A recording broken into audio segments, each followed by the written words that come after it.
Dugaan ketidaknetralan aparatur sipil negara atau ASN di masa kampanye Pilkada 2024 mencuat di berbagai daerah di Indonesia dengan beragam cara.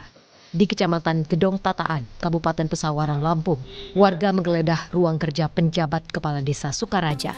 Warga menemukan stiker bergambar paslon Bupati nomor urut 2, Nanda Indira Antonius. Atas temuan itu, tim pemenangan pasangan calon Bupati Pesawaran nomor urut 1, Aris Sandi Supriyanto, akan melaporkan kejadian itu ke Bawaslu Pesawaran. Itu ada stiker yang bergambar Nanda Indira sama Antonius yang kita temukan di dalam ruangan kerja Kepala Desa, ya kan, PJ Kepala Desa Sukaraja, dan di dalam laci meja kerja PJ Kepala Desa Sukaraja, Kecamatan Gedong Tataan. Sebelumnya, di kabupaten yang sama, Camat Negeri Katon, Enggo Pratama dipergoki warga membawa alat peraga kampanye salah satu calon Bupati Pesawaran. Sejumlah alat peraga kampanye ditemukan di dalam mobil miliknya. Saat akan dimintai keterangan oleh warga, Enggo malah bersembunyi di bawah meja ruang kerjanya. Enggo pun berdalih ia mengantuk sehingga tidur di bawah kolong meja kerjanya. Di bawah kursi, Pak. Namanya ngantuk. Tidur di bawah meja bisa 3 jam, Pak. Tidur, Pak, ya? HP-nya jatuh. Oh, itu memang mobil ini yang Bapak yang bawa, Pak? Pendek, Pak. Bukan. Nganternya kok pakai celana pendek, Pak. Ya, Pak. Tidur di bawah mejanya bisa sampai 3 jam ya, Bang ya? Tidur di atas kursi. Oh, Bapak nginep sini. Bapak nginep sini, Pak. nginep di bawah kolong meja, Bang ya? Di Sukoharjo, Jawa Tengah, ditemukan adanya dugaan deklarasi dukungan dari Kepala Desa se-Jawa Tengah kepada pasangan Cagup-Cawagup Jateng Ahmad Lutfi Taj Yasin. Bawaslu Jawa Tengah masih menelusuri laporan dugaan adanya pelanggaran kampanye tersebut dan akan berkoordinasi dengan Bawaslu Sukoharjo mengenai lokasi di mana pertemuan itu berlangsung. Terhadap pasangan calon gubernur dan wakil gubernur, ya, Ahmad Lutfi dan Taj Yasin Maimun diduga melakukan kegiatan yang melibatkan kepala desa seluruh Jawa Tengah. Ya, ini laporan sedang dalam penelusuran Bawaslu Kabupaten Sukoharjo. Ini masih dalam penelusuran sehingga kami tidak bisa menyimpulkan adanya dugaan pelanggaran terhadap pasangan calon ini. Menteri Pendayagunaan Aparatur Negara dan Reformasi Birokrasi Abdullah Azwar Anas menegaskan bahwa aparatur sipil negara atau ASN yang gagal menjaga netralitas selama Pilkada 2024 akan menghadapi sanksi mulai dari teguran hingga tindak pidana. Jadi kita telah menandatangani SKB bersama ya dengan Bawaslu, KPU, kemudian juga dengan Kemendagri dan juga kementerian yang lain bahwa terkait dengan netralitas ASN ini aturan dan ketentuannya sudah amat sangat jelas. Sehingga mereka yang melanggar mulai sanksi paling ringan berupa teguran, sanksi administratif termasuk sanksi pidana. Netralitas ASN selalu menjadi masalah klasik dalam setiap gelaran pilkada ataupun pilpres. Padahal aturannya sudah jelas, pelanggar terancam sanksi disiplin hingga pidana. Tim Liputan Kompas TV. Dugaan ketidaknetralan aparatur sipil negara atau ASN di masa kampanye Pilkada 2024 mencuat di berbagai daerah di Indonesia. Padahal sanksi teguran hingga tindak pidana mengancam mereka. Akankah netralitas ASN di Pilkada 2024 hanya sebatas jargon? Akan kita bahas bersama Dewan Pembina Perludem, Titi Anggraini. Selamat sore Mbak Titi, sehat selalu Mbak. Selamat sore Mas Ihsan, salam sehat buat kita semua. Mbak, kalau kita lihat kan masalah tidak netralnya ASN ini klasik ya, sudah terjadi beberapa kali gitu di Pilpres lalu dan di Pilpres sebelumnya atau pemilu sebelumnya juga terjadi. Apakah bisa kita katakan sekarang ini netralitas ASN itu hanya jargon? Iya, netralitas aparatur sipil negara memang jadi momok di setiap pilkada. Meskipun aturannya sudah sangat terang benderang, sanksinya betul-betul bisa dikatakan memberi efek jera ya, kalau ditegakkan karena ada pidana, lalu juga sanksi administratif dari sisi jabatan, tapi selalu menggoda untuk kemudian ada dua tipologi pelanggaran nih Mas Ihsan. Satu sisi ada politisasi terhadap aparatur sipil negara, tapi di sisi lain juga ada aparatur sipil negara yang aktif berpolitik praktis. Nah, masing-masing ini punya motifnya sendiri. Kalau yang mempolitisasi aparatur sipil negara tentu saja tujuannya adalah kemenangan. Bagaimana mereka bisa menjadi pendulang suara bukan hanya karena mereka punya hak pilih, tapi juga karena pengaruhnya. Di masyarakat kita, aparatur sipil negara itu kan masih menjadi posisi publik yang bisa dikatakan berpengaruh ya, karena mereka melakukan pelayanan publik, bahkan di banyak hal mereka juga mengakses keuangan atau anggaran daerah begitu. Di mata masyarakat juga terpandang. Nah, pengaruh ini yang kemudian sering menjadi gula-gula bagi pasangan calon untuk melakukan politisasi terhadap mereka.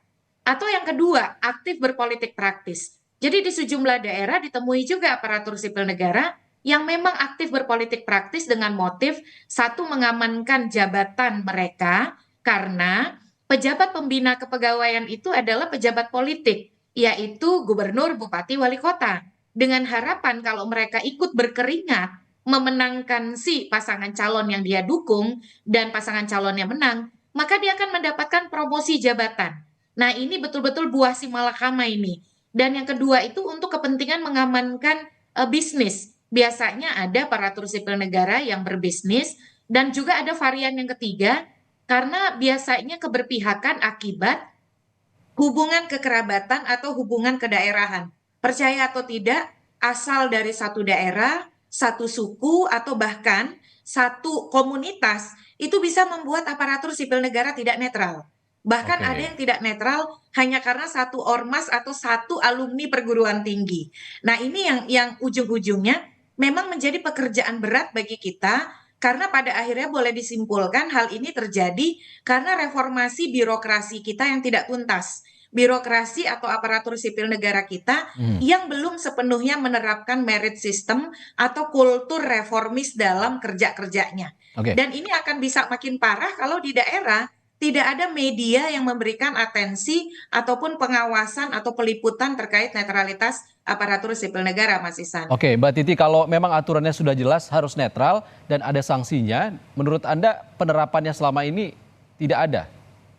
Iya, penerapannya ada, tapi tidak bisa maksimal. Karena tadi ya, jumlah aparatur sipil negaranya juga besar, banyak.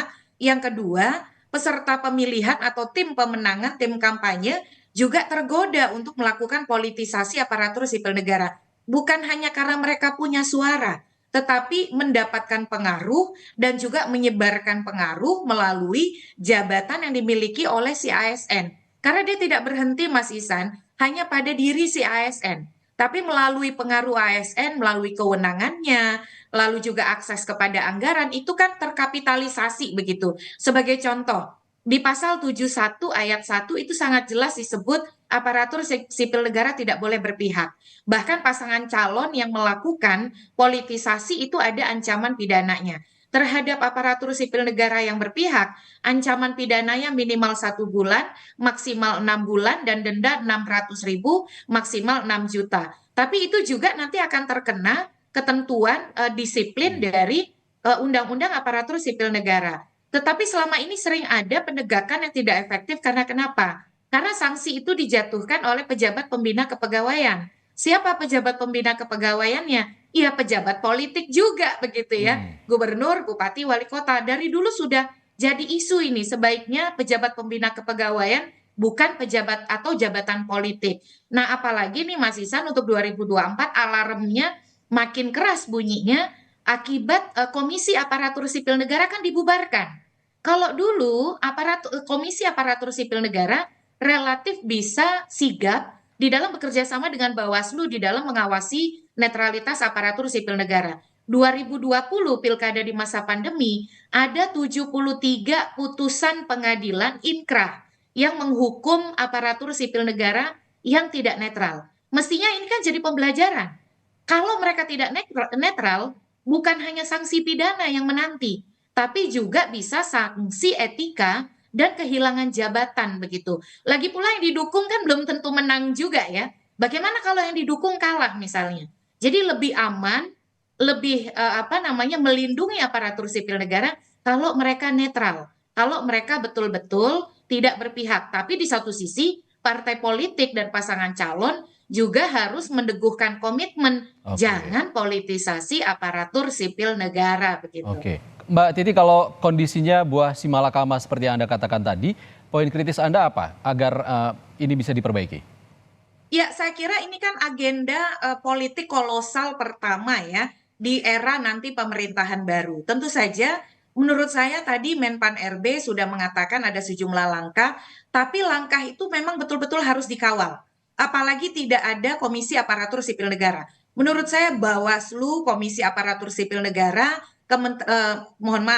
Kementerian Kemenpan RB ya, karena Komisi Aparatur Sipil Negara sudah dibubarkan. Bagaimana Menpan RB bekerja dengan kementerian lembaga lain yang berwenang, yaitu Kementerian Dalam Negeri, Badan Kepegawaian Negara, dan juga Badan Kepegawaian Daerah, itu betul-betul tegas. Satu, membuka posko pengaduan yang efektif responsif di dalam merespon adanya dugaan ketidaknetralan. Yang kedua, sesama pasangan calon benar-benar harus saling mengawasi. Lalu yang ketiga, Bawaslu. Bawaslu juga harus tegas di dalam merespon tindak lanjut adanya dugaan ketidaknetralan aparatur sipil negara. Dan yang terakhir, sesama ASN mestinya saling mengontrol, mengingatkan, mengontrol, dan berani melaporkan kalau ada kolega yang berpihak. Nah, seperti yang tadi kan, kalau tadi kita lihat itu Bapak Camat yang bersembunyi di bawah meja, itu kan ada karena warga curiga, karena pasangan calon mengawasi. Jadi kalau semua pihak terlibat, mudah-mudahan ini menjadi alarm dan warning bahwa ASN itu tidak bisa berpihak, dan kalau sampai berpihak akan ada tindakan yang tegas dari otoritas yang berwenang. Nah itu dia Mbak Titi, kalau dari dulu kan kita tahu ini ditelusuri terus oleh Bawaslu, juga dilaporkan juga oleh paslon lawan juga melaporkan seperti itu, tapi tidak ada ujungnya gitu Mbak.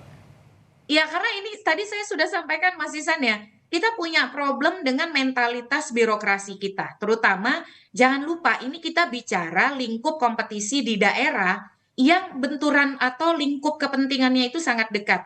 Alasan kenapa ASN tidak netral berdasarkan survei Komisi Aparatur Sipil Negara tahun 2020 itu disebabkan oleh hubungan kekerabatan yang pertama. Yang kedua adalah karena ingin promosi karir. Jadi selama mentalitas ini masih ada di aparatur sipil negara kita, maka potensi ASN yang tidak netral atau ASN yang dipolitisir itu akan selalu ada. Jadi pembenahannya harus holistik. Pembenahannya dari mulai reformasi birokrasi dan sistem merit yang betul-betul harus ditegakkan oleh Menpan RB, Kementerian Dalam Negeri, dan Badan Kepegawaian kita, lalu bekerjanya inspektorat di setiap pemerintah daerah, dan yang ketiga masyarakat yang jangan lagi mentolerir ASN untuk berpihak. Selama ini masyarakat takut karena biasanya kalau misalnya mengkritisi atau melaporkan, itu akan berdampak pada hak mereka untuk mendapatkan pelayanan publik. Nah, kalau ini terbiarkan, kita tidak usah bermimpi akan mendapatkan kompetisi yang jurdil ya.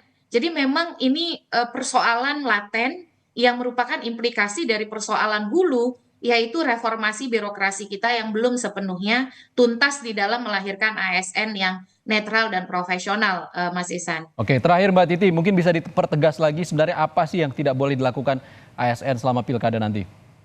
Iya, sangat tegas ya. Aparatur sipil negara tidak boleh membuat kebijakan yang menguntungkan atau merugikan pasangan calon tertentu.